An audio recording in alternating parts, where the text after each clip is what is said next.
show, ESPN Radio, ESPN News. I just can't say enough about what the Clippers have done. And oh, by the way, let's not poo-poo the Lakers either. Rob Pelinka didn't do a bad job going out there and getting Denny Green. All right, JaVale McGee's going to return. Rondo's going to return. You picked up Boogie Cousins.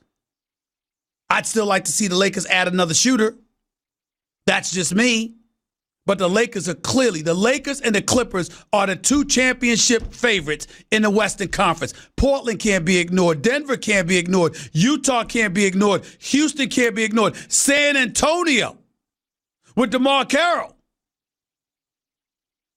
and Morris.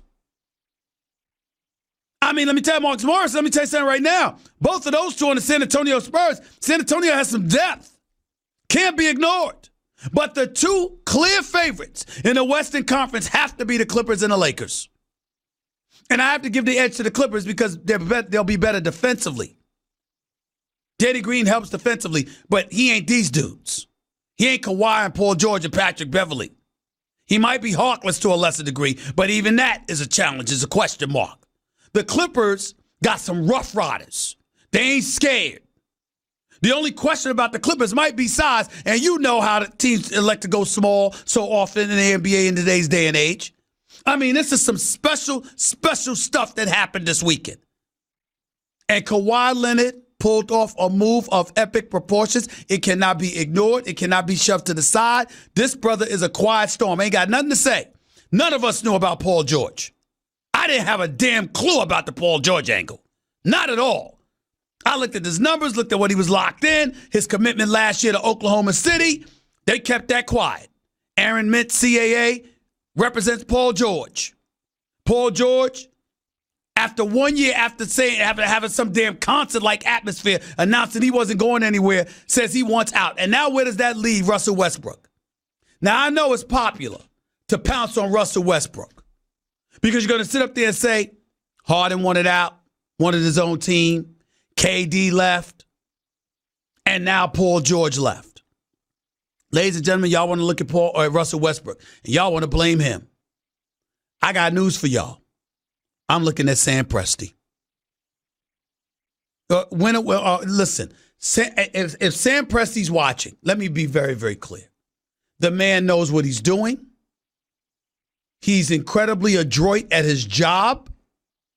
We understand what they do in drafts. We understand what they do in terms of picking up quality players. We get all of that. But whether it's Sam Presti and his military-like style and stringent way of doing things and promoting team at the expense of individuals, which might serve to alienate dudes, or whether it's ownership, or whether it's the city of Oklahoma City that nobody seems to want to stay in outside of Russell Westbrook, the bottom line is clear. Russell Westbrook has to go. I don't know if it's fair to judge Russell Westbrook harshly if he is in Oklahoma City. That might have everything to do with people's lack of desire to be there. If Russell Westbrook was in L.A., would people be wanting to leave him? If Russell Westbrook was in New York, would people be wanting to leave him?